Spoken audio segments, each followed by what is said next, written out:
So let's talk about one of the best fights in TBATE. Arthur vs Cadell, Part 1. Absolute magic. Like, we got to see Arthur hit his peak of human magecraft, only to be done in by something he couldn't control, his DNA. But don't forget, Arthur's never been a solo act. He had Sylvie, his literal bond since childhood. Which is why this fight hit so hard. Cadell didn't just fight Arthur, Cadell tore Arthur apart body and soul. Oh, and of course, another injured family member bites the dust for Arthur. Both Sylvie and Sylvia were toast because of Cadell. And if Sylvia somehow comes back, I'm not gonna be surprised, I'm just saying.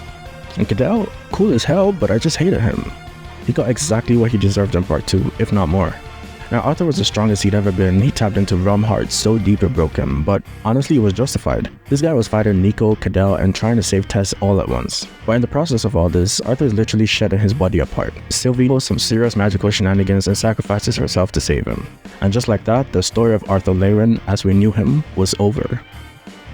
Now, I didn't think Arthur or Sylvie were actually gonna die, but Sylvie, yeah, she felt dead. Which leads us to the start of Book 8. It kicked off a whole new era.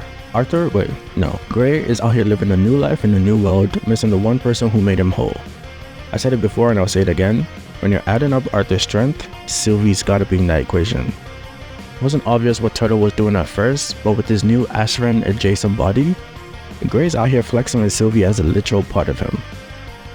But real talk though, as cool as the effeminate one was, I loved Arthur as a white mage. Flying through the sky, boosted by lightning, cranking up his speed with wind magic, firing off flaming ice bullets. I was here for it. Now we got Gray regenerating, swinging around a purple sword. Honestly, it was a little bland for me. But by the end of Book 10, he got Realm Heart 2.0. Arthur was out here leveling up his ether abilities for 2 reasons. 1, to stop losing the people he cares about, and 2, to bring back Sylvie, the one who sacrificed everything for him. So how did that go? When Sylvie gave up her body, her spirit and soul were still chilling in the egg she left behind. Arthur had hope, sure, but the guy was feeling defeated. He lost so much to the Vitra, and no matter how much stronger he got, he was always just a step behind. His people were dying around him, and the worst part, he felt too weak when it really mattered. And that haunted him. But 2 things gave him hope. 1 was hearing from Sylvie again, and 2 was Regis telling him Sylvie was alive. With those 2 things, Arthur had a mission again. No more wallowing in self-pity. It's just go out and get things done. This reminded me of Marineford in One Piece after Ace died. Luffy was fixated on all the bad stuff that happened, but he needed to be reminded of the people still around. The ones who needed him. Same thing here. Arthur had to make sure the list of people he'd lost didn't grow any longer. So he finally pulls himself together, forms a new ether core, develops the ether explosion punch with Regis, and figures out that the stone needs pure ether.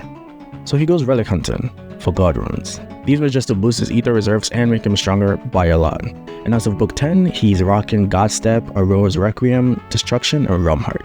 Book 10 was all about progress. Arthur's inching closer to cracking the stone in Sylvie's memories, and there's even this moment where he sees her again, and his world is restored for like 2 seconds before he realizes it's just a dream. It's brutal, but he promises to bring her back. And later, Arthur realizes that his fight with Tacy wasn't just detrimental, it helped him figure out with enough of the right ether, he could free Sylvie. The spoiler? It wasn't that simple. And we find out how difficult that was when Audia shows up and introduces us to Mordain. So Mordain is basically the leader of a chunk of the Phoenix clan, or to be specific, a prince. He didn't vibe with Kez's or Kez's plan for the Jinn, so he just pieced out with a few of them that he could save. Mordain, much like Agrona, is responsible for creating half-breeds, but think angels versus demons kind of situation. We've been getting hints about this guy throughout the books, like when Audia was fighting dragons or that dying phoenix thing, so his entrance wasn't such a big a shock.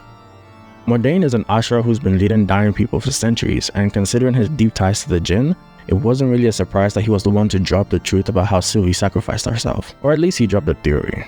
Now for the other guy, let's talk about Audia for a second. He's one of the most complex Asura. He was responsible for nurturing dragons and warriors, but also leveling countries and killing thousands. He's a 3-eyed Asura that was blind to the ways of the world and was led down a dark path by his leaders, but he broke free eventually. Audia mindlessly followed orders, so his actions and the motive behind them were questioned after destroying Eleanor by Cirrus. He knew he wasn't the main character in this world, he knew he couldn't right the wrongs he made, so he did a little he could to make amends. He stopped following the leader that would lead to the destruction of the world, and found others that fought hard to preserve it and prevent genocide. The Phoenixes. By joining with the people he once helped eradicate, he had let go of his past self, but that doesn't bring back the lives he ended. See, the thing about being a mass murderer is that if you're not Nagato, all those people will stay dead. So when an opportunity came for him to really try to atone for his sins, He took it, and in my opinion, helping Arthur bring Sylvie back at the cost of his life, or freedom, is like betting on the future. He had begun to see what Sarah sees and what Winsome is still blind to. After Audrey's sacrifice, Arthur finally cracks the final set of runes and solves the puzzle he's been working on for what feels like forever. And then we get a POV we haven't seen in a minute, the POV of Sylvie Indrath. The story takes us back to the events of the battle with Cadell.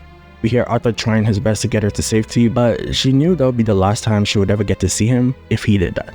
She kind of confirmed what Mordain was saying about a lost art, but it calls into question what kind of Asura existed long ago, because clearly most of the current ones are too selfish. Sylvie, who had given up herself just a minute ago, mentioned that she was ready to be caught in the wind, and Turtle said nope.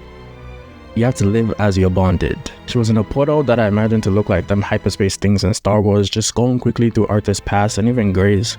And she witnessed the birth of the future king, watched him get taken to an orphanage, and lived with him through the trials he faced, understanding the kind of person he was more than being alive with him would ever do. We knew Agrona was involved in their reincarnations, but Sylvie ended up witnessing as King Grey was losing his spirit to the reincarnation. But like she said, this is the one thing she might appreciate him for, because she got to meet her future bond. We didn't have felt like Sylvie changed Arthur's fate, but technically, she wasn't even alive when King Grey was, or when he was being reincarnated, so what kind of shenanigans were going on? Alright, let's become doctrined over for a second. Welcome to my class on indiscrepancies revolving dragons, gods, and mathematical phenomenons. Now trying to explain or understand this without getting a headache isn't possible, but we shall try. Have you ever heard of what a paradox is? Merriam-Webster defines it as a situation having seemingly contradictory qualities or phases. Another definition is a self-contradictory statement that at first seems true. So to relate it with Sylvie, let's lay it all down. King Grey was taken from his parents and sent to an orphanage. He was betrayed by Welbeck, killed Cecilia, and died as a lonely king. His soul was denied rest and was yanked into another world, where he ended up being reborn as Arthur to Alice and Ray. He was separated from his family and saved by a dragon, Lady Sylvia, who entrusted him with her egg that later hatched to become the bond we know as Sylvie. Now from what I said, Sylvie's birth is the last checkpoint. However, she somehow influenced events that happened before she was born, after she died. Whew.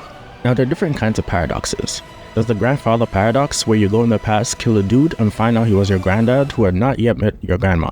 So by killing him, you inadvertently unalived yourself. There's also the God paradox, where there's a person or being that can see future events and how they will go, and will do various things to prevent the future they saw from happening.